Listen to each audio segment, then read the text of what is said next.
Hey guys, today we're going to talk about relations. We're going to discuss what are relations and how do they connect to our previous skills of coordinate planes and our future skills of functions. So let's find out. So the first thing that we need to start out with are three important words that we're going to learn. So let's go ahead and add to our vocab.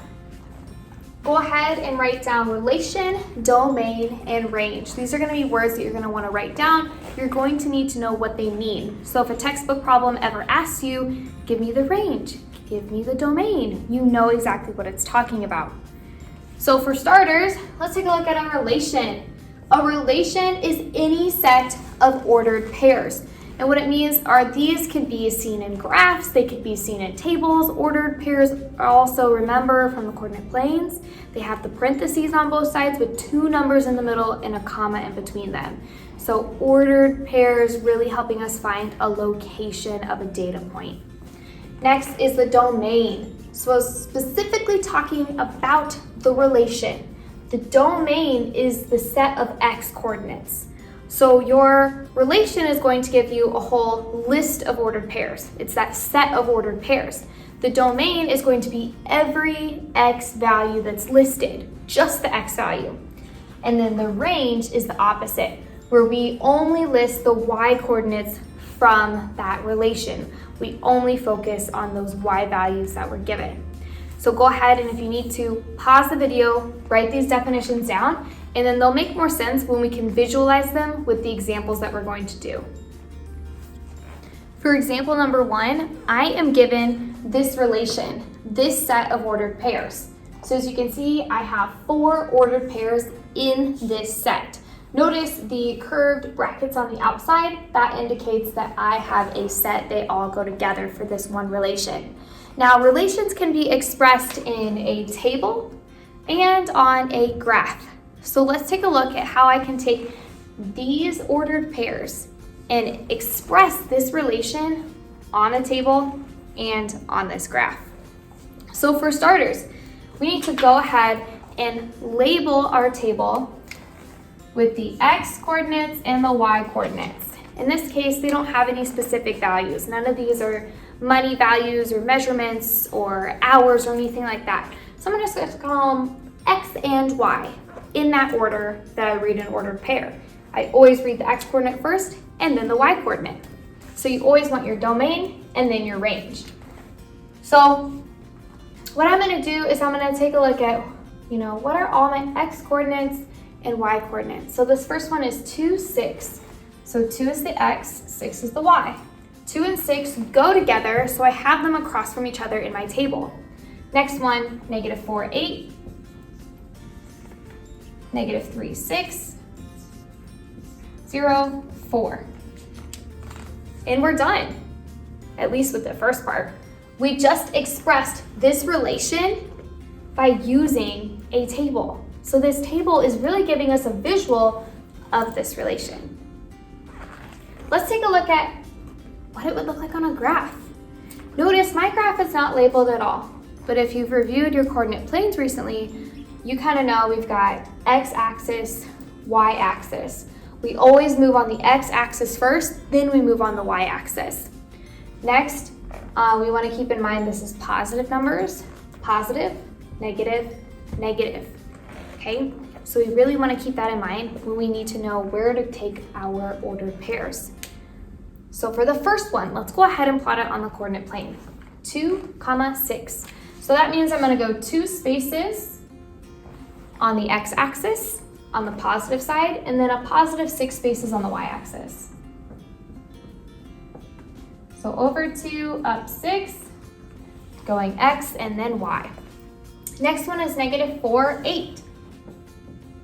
So going negative on the x-axis to 4 and then going up 8.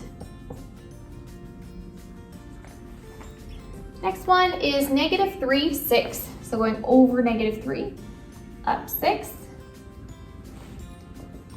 And then 0, 4. So I'm going over 0 and up 4. So that is how I can graph the relation that we were given.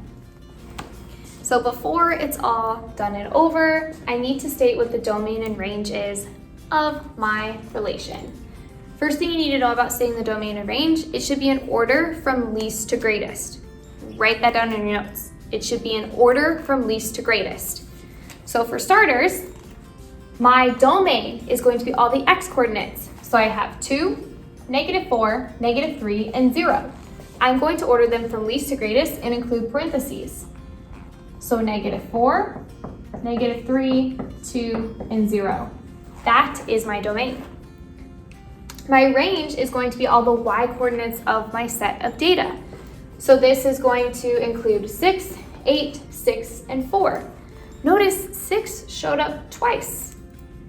So that means that I don't need to write it down twice. I only need to write it down once. So in order from least to greatest, I start with my 4, include my 6, and have my 8. So again, if you have a duplicate of a number, you don't need to have it duplicated with your range. We just want to know what numbers is the range approaching. So we have expressed our relation as a table, a graph, and we've stated the domain and range from least to greatest. All right, example number 2, we are going to take a look at a story problem. So let's say it costs $3 per hour to park at the amusement park. And what we want to represent in our table and our graph is having the x coordinate be hours and having the y coordinate be the cost. And specifically, this story problem wants us to calculate the cost for 3 hours, 4 hours, 5 hours, and 6 hours of parking. So we're gonna take a look at how to express this story problem relation on a table, graph, and identify the domain and range. So the first thing that I'm going to do in order to solve this story problem and express it as a table and as a graph, I'm gonna start with the table because normally it's pretty easy to look at the table, see the coordinate points from the table when we're not exactly given them, and then put them on the graph. So when I look at this problem, I see I'm getting $3 per hour. So if I have my X and my Y column, and I know that for every 1 hour, because X means hours, that the cost is going to be $3. So I know that that's the kind of relationship that's happening. But this problem specifically wants me to find, well, how many in 3 hours, 4 hours, 5 hours, and 6 hours. So what I'm gonna do is I'm going to multiply each of these by 3, since it's $3 per hour. So if I have 3 hours, that means I'm gonna have to pay $3 for the first hour, 3 for the second, 3 for the third. So in other words, I'm multiplying 3 times 3, which is the amount of hours. So that'd be 9. 3 times 4 gets me to 12, 3 times 5 gets me to 15, and 3 times 6 gets me to 18. So if you parked at that amusement park for 6 hours, it would cost you $18. So here is a nice table that I have for this story problem that expresses the relation we were given. So I can take this and go over to my coordinate plane. I'm gonna focus on quadrant 1 since I was given all positive numbers. So I'm just gonna kind of eyeball it. It's kind of a sketch. It doesn't always have to be perfect all the time, but I'm gonna go about over 1, up 3 for that first, just very starter, what we were given information. From there, I'm gonna go about over 3 and up 9, over 4 and up 12, over 5 and up 15, over 6 and up 18. So as you can see, the relation is increasing. The longer you stay parked at the amusement park, the more money it's going to cost you. We are able to see the relationship between hours and cost. And that's what relations are all about, displaying relationships that we can see among the data. So the final thing we need to do is express our domain and our range.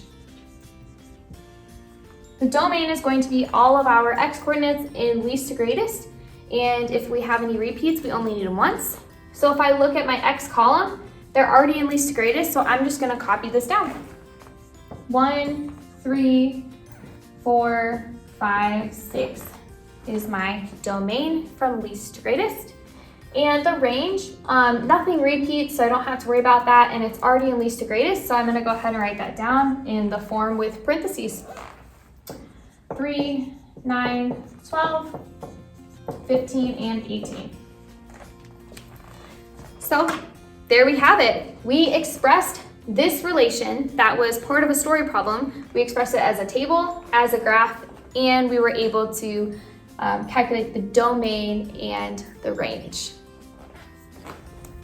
I hope this video with the vocab, the basic example, and the example with story problems was useful for you, and I hope that now you are able to go and take a set of ordered pairs and express it in a table, a graph, and state the domain and range. See ya!